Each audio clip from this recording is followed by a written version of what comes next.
하나님 말씀 사도행전 18장 19절부터 28절까지 다 같이 읽겠습니다. 에베소에 와서 저희를 거기 머물러 두고 자기는 회당에 들어가서 유대인들과 변론하니 여러 사람이 더 오래 있기를 청하되 허락지 아니하고 작별하여 가로되 만일 하나님의 뜻이면 너희에게 돌아오리라 하고 배를 타고 에베소를 떠나 가이사랴에서 상륙하여 올라가 교회의 안부를 물은 후에 안디옥으로 내려가서 얼마 있다가 떠나 갈라디아와 부르기아 땅을 차례로 다니며 모든 제자를 굳게 하니라. 알렉산드리아에서 난 아볼로라 하는 유대인이 에베소에 이르니 이 사람은 학문이 많고 성경에 능한 자라. 그가 일찍 주의 도를 배워 열심으로 예수에 관한 것을 자세히 말하며 가르치나 요한의 침례만 알 따름이라.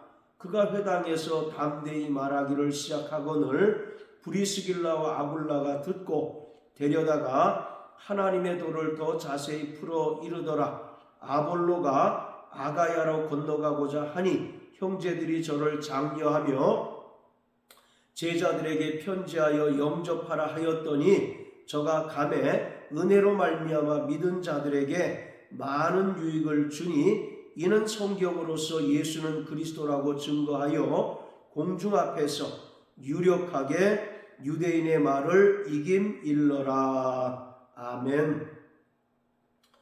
바울의 제2차 선교 여행은 고린도와 겐그레아, 에베소를 거쳐 수리아 안디옥으로 돌아감으로써 끝이 났습니다. 그렇지만 바울은 안디옥에서 오래 머물러 있지 않고 얼마 있다가 떠나서 갈라디아와 부르기아 땅을 차례로 다님으로써 제3차 선교 여행을 시작하였습니다. 그런데 본문에 알렉산드리아 출신 아볼로라고 하는 인물이 새롭게 등장하는 것을 볼 수 있습니다. 알렉산드리아는 당시 로마 제국 전체에서 유대인들이 가장 많이 사는 도시였고 또 회당이 많은 도시였습니다. 알렉산드리아는 고대 학문이 고도로 발달한 도시였고 그 중에서 대중연설의 기술을 가르치는 수사학이 발달한 도시였습니다.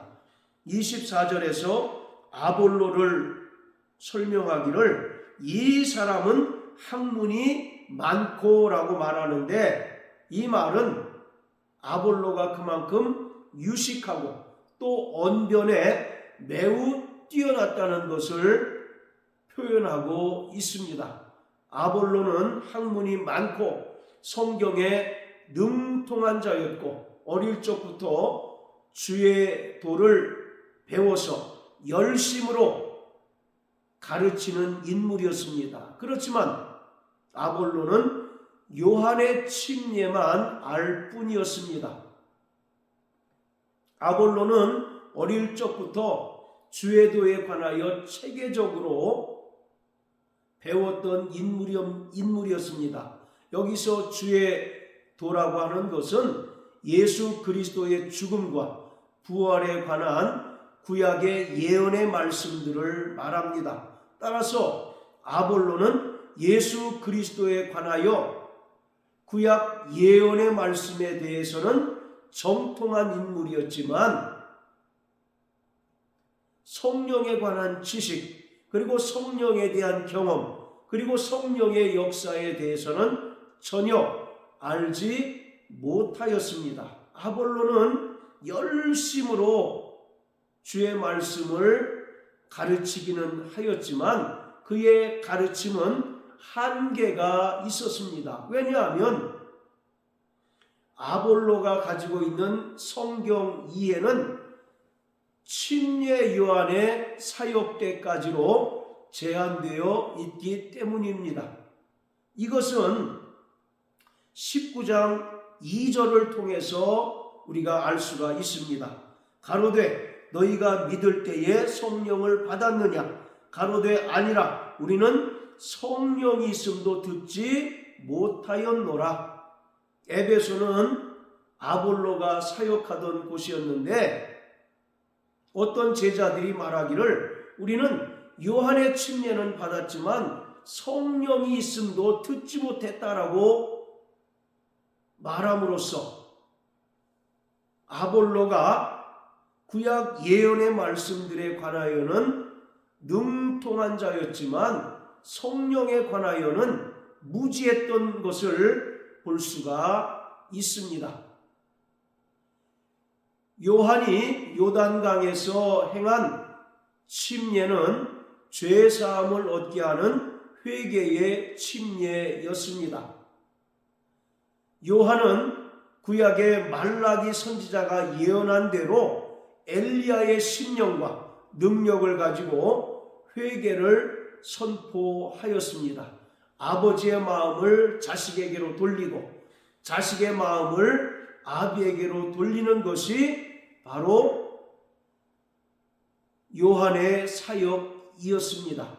요한이 베푼 회개의 침례는 구약의 연장선상에서 이스라엘 백성들을 하나님께로 돌이키게 하는 것이었습니다. 그뿐만 아니라 요한이 행한 회개의 침례는 구원자이신 메시아를 영접하고 또 예수 그리스도로 말미암아 이 땅에 이미 임한 하나님 나라를 소유하기 위하여 준비케 하는 것이었습니다. 따라서 침례 요한은 하나님의 약속의 성취요, 또 주님께서 이 땅에 오셔서 이루신 구원 사역을 예비한 선지자입니다.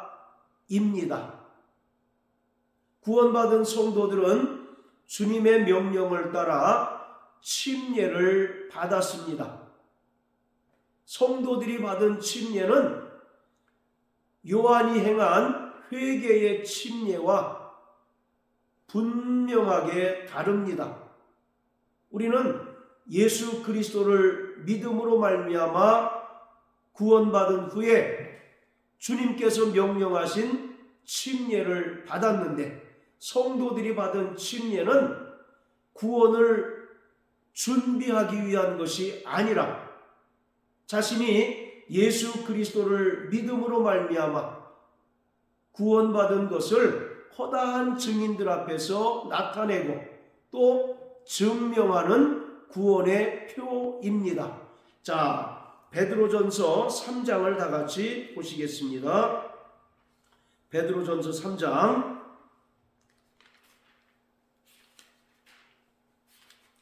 21절입니다. 물은 예수 그리스도의 부활하심으로 말미암아 이제 너희를 구원하는 편이 곧 침례라.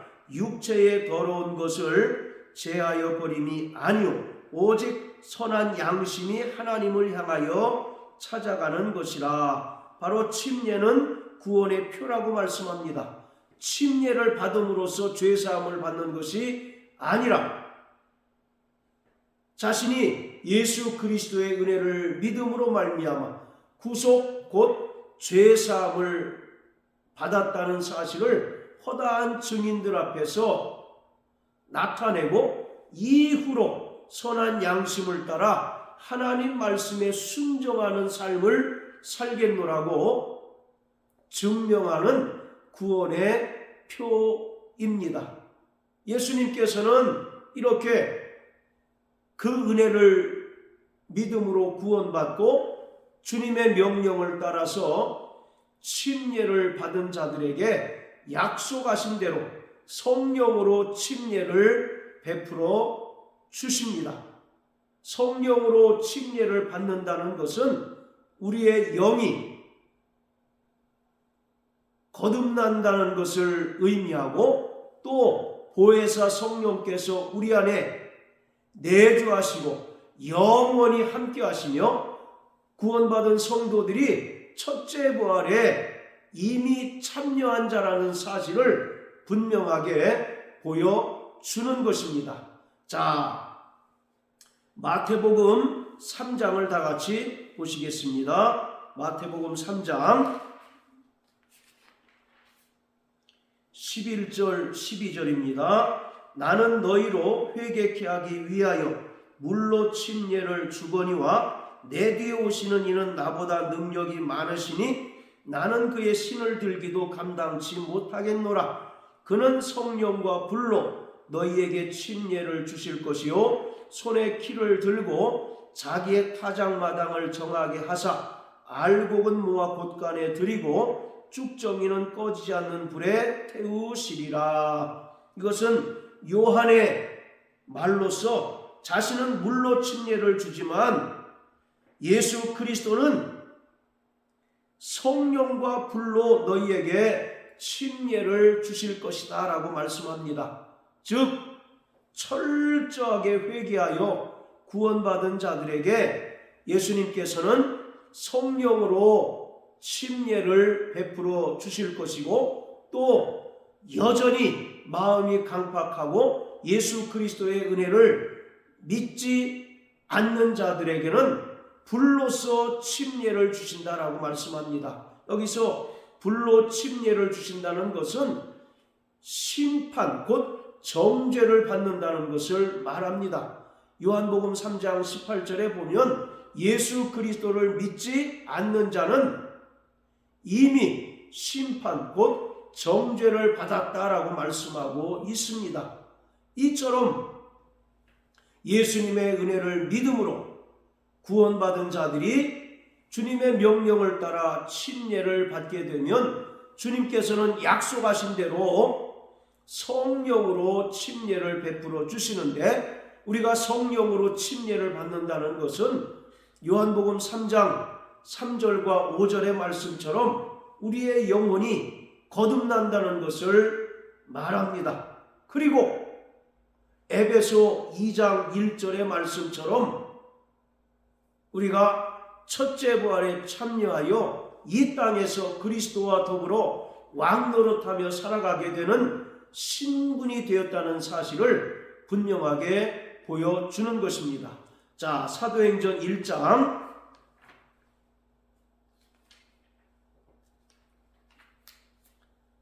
4절 5절입니다. 사도와 같이 모이사 저희에게 분부하여 가라사대 예루살렘을 떠나지 말고 내게 들은 바 아버지의 약속하신 것을 기다리라.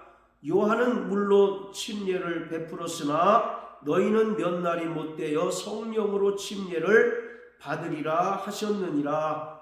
부활 승천하시는 예수님께서 제자들에게 하신 말씀이신데 너희가 예루살렘을 떠나지 말고 아버지의 약속하신 것을 기다리라. 바로 보혜사 성령을 기다리라고 말씀하고 있습니다. 그리고 요한은 물로 침례를 주었지만 너희는 성령으로 침례를 받게 될 것이다 라고 말씀하십니다. 자, 또 고린도전서 12장 13절입니다. 우리가 유대인이나 헬라인이나 종이나 자유자나 다 한 성령으로 침례를 받아 한 몸이 되었고 또 한 성령을 마시게 하셨느니라. 여기서 한 성령을 마시게 하셨다라고 하는 말은 그 위에 기록한 것처럼 성령으로 침례받는 것을 말하고 있습니다. 이처럼 요한은 죄사함을 얻게 하는 회개의 침례를 베풀었지만 구원받은 성도들은 자신의 믿음을 허다한 증인들 앞에서 나타내는 구원의 표로서의 침례를 받은 자들이고 또 이렇게 침례를 받은 자들에게 주님께서는 약속하신 대로 성령으로 침례를 베풀어 주셔서 우리가 거듭난 하나님의 자녀가 되게 하시고 보혜사 성령이 우리 안에 내주하셔서 우리를 거룩한 하나님의 성전 삼으시고 영원히 함께해 주십니다. 그뿐만 아니라 성령으로 거듭난 자는 이미 첫째 부활에 참여하였습니다. 자, 에베소서 2장을 다 같이 보시겠습니다. 에베소 2장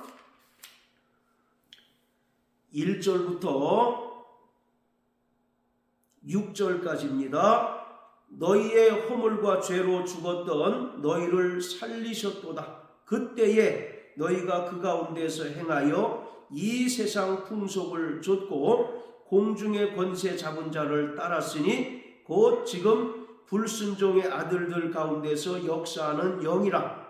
전에는 우리도 다 그 가운데서 우리 육체의 욕심을 따라 지내며 육체와 마음에 원하는 것을 하여 다른 이들과 같이 본질상 진노의 자녀이었더니 긍휼에 풍성하신 하나님이 우리를 사랑하신 그 큰 사랑을 인하여 허물로 죽은 우리를 그리스도와 함께 살리셨고 너희가 은혜로 구원을 얻은 것이라. 또 함께 일으키사 그리스도 예수 안에서 함께 하늘에 앉히시니. 1절에 보면 허물과 죄로 죽었던 너희를 살리셨다라고 말씀합니다. 우리는 첫사람 아담 안에 속한 자로서 아담으로 인하여 이미 첫 번째 사망 가운데 있던 자들이었습니다. 아담이 하나님께서 금하신 선악을 알게 한 나무의 실과를 먹었을 때 이미 그에게 영적인 사망이 임하였습니다. 바로 사망이라고 하는 것은 하나님과의 관계가 단절되고 또 하나님과 원수된 것을 말합니다.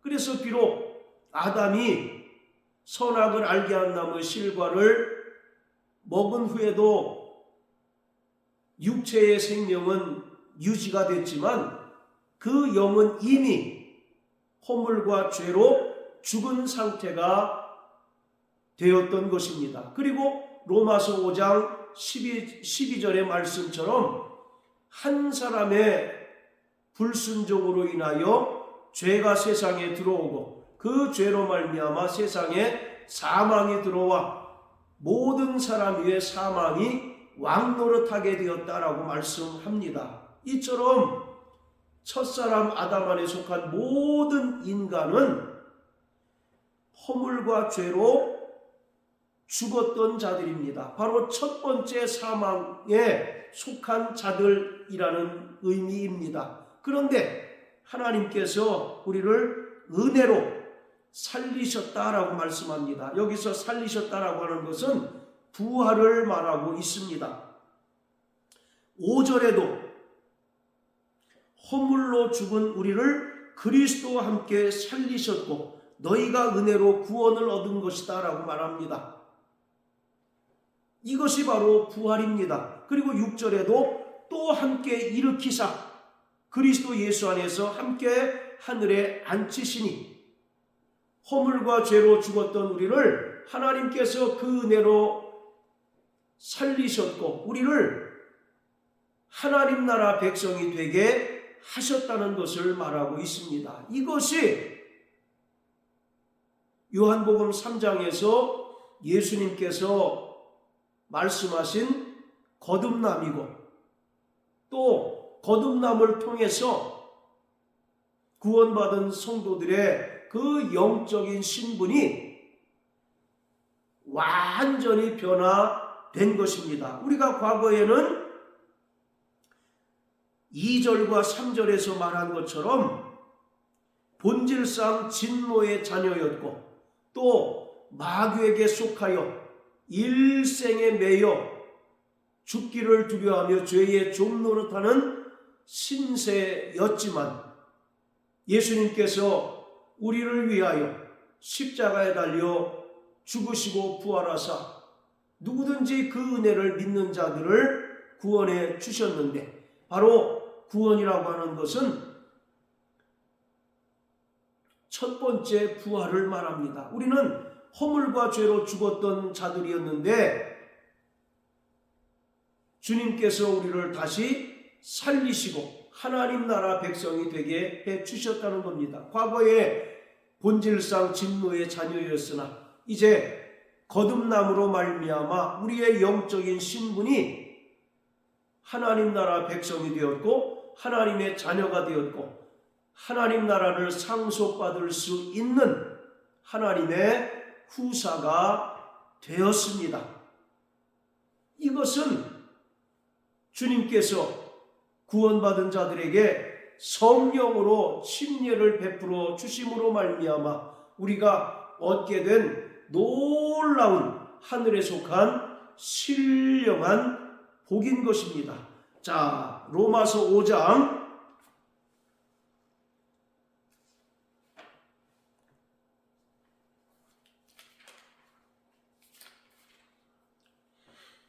17절입니다. 한 사람의 범죄를 인하여 사망이 그 한 사람으로 말미암아 왕노릇하였은즉 더욱 은혜와 의의 선물을 넘치게 받는 자들이 한 분 예수 그리스도로 말미암아 생명 안에서 왕노릇하리로다. 아멘. 바로 구원받고 성령으로 말미암아 거듭난 자들은 이제 첫째 부활에 참여한 자들이며 또 17절의 말씀처럼 예수 그리스도로 말미암아 생명 안에서 왕노릇하게 되었다는 것입니다. 요한계시록 20장에 기록된 첫째 부활은 그러니까 예수님의 재림 이후에나 있을 미래적인 사건이 아니라 우리가 이 땅에서 예수 그리스도를 믿음으로 구원받고 또 주님의 명령을 따라 침례를 받은 후에 주님으로부터 성령의 침례를 받게 되므로 우리가 첫째 부활에 참여한 자가 되었다는 사실을 분명하게 말하고 있습니다. 그리고 이렇게 첫째 부활에 참여한 자들은 우리가 금방 읽은 5장 17절의 말씀처럼 예수 그리스도로 말미암아 생명 안에서 왕노릇하며 살아가게 됩니다. 그러기에 이제 거듭난 자들은 날마다 성령 충만하여 성령의 인도하심을 받는 자들이 되어야 합니다. 성령 침례는 단회적인 사건이지만 성령 충만은 우리가 지속적으로 유지하고 이루어 가야 하는 상태를 말합니다. 성령 침례는 우리가 성령으로 말미암아 새롭게 거듭나는 이례적인 사건이지만 성령 충만은 우리가 하나님의 백성이 되어서 성령에 의하여 통치받는 것을 말함으로써 이 땅을 살아가는 성도들은 성령으로 거듭난 이후에 끊임없이 성령 충만하여 하나님의 뜻대로 살아야 하고 하나님 나라의 통치를 받으며 살아가는 자들이 되어야 합니다. 자, 그리고 사도행전 18장 본문에 보면 아볼로라고 하는 인물은 학문이 많고 또 성경에 능통하고 또 주의 도를 열심히 가르치는 자였지만 요한의 침례만 알 뿐이었습니다. 이에 브리스길라와 아굴라가 아볼로를 데려다가 하나님의 도를 더 자세히 풀어 가르쳤습니다. 그리고 아볼로 또한 성령에 관하여 깊이 알게 되었고 그 또한 성령을 체험한 성도가 되었습니다. 그래서 27절 28절에 보면 그가 이제 담대히 예수는 그리스도라고 증거함으로써 많은 사람들 앞에서 유대인의 말을 이겼다라고 말합니다. 여기서 이겼다는 말은 말로써 유대인들을 설복시키고 설득시켰다는 것입니다. 유대인들에게 있어서 예수가 그리스도라고 하는 것은 신성모독죄에 해당이 됩니다. 그렇기 때문에 도무지 유대인들로서는 받아들일 수 없는 가르침이었지만 아볼로가 그 이전에는 구약 예언의 말씀은 정통했지만 성령에 대하여 전무하였다가 브리스길라와 아굴라를 통하여 성령에 관한 지식을 알고 또 그가 성령을 체험한 이후에 담대히 예수가 그리스도이심을 증거하자 완강하게 거부하고 또 받아들일 수 없었던 유대인들마저 설득당하게 되었습니다. 로마서 8장에 보면 그리스도의 영이 없으면 그리스도의 사람이 아니다라고 말하고 있습니다.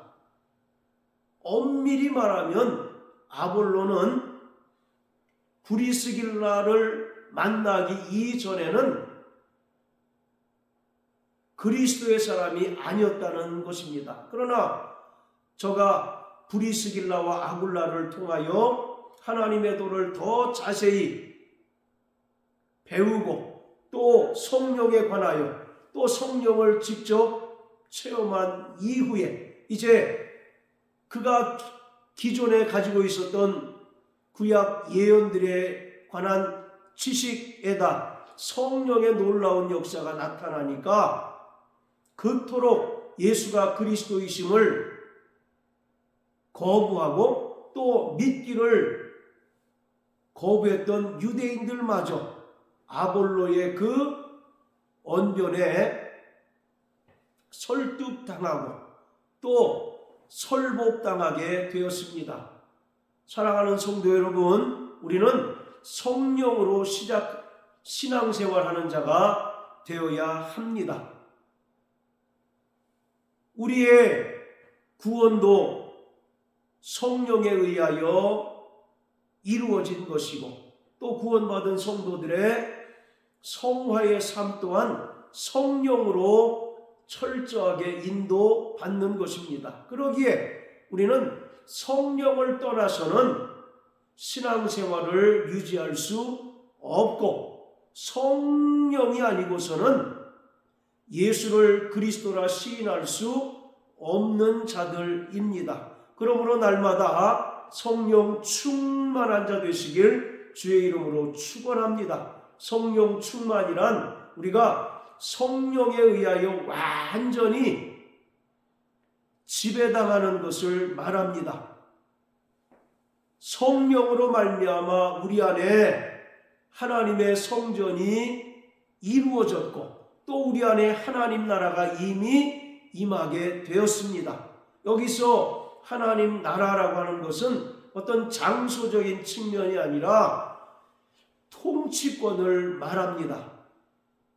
즉 성령에 의하여 우리가 완벽하게 통치받을 때 우리는 이 땅에서 비로소 하나님 나라를 경험할 수 있고 하나님 나라의 능력과 권능을 행할 수 있는 능력 있는 성도가 될 수 있다는 것입니다. 로마서 14장 17절에 보면 하나님의 나라는 먹고 마시는 것에 있는 것이 아니라 성령 안에서 의와 평강과 희락이라고 말씀하고 있습니다. 그러므로 우리는 성령으로 말미암아 우리의 그 신앙이 더욱더 확신에 찬 신앙이 되어야 할 뿐만 아니라 오늘 아볼로를 통해서 우리에게 보여주듯이 더욱더 권능 있는 성도가 되어서 하나님의 뜻을 분명히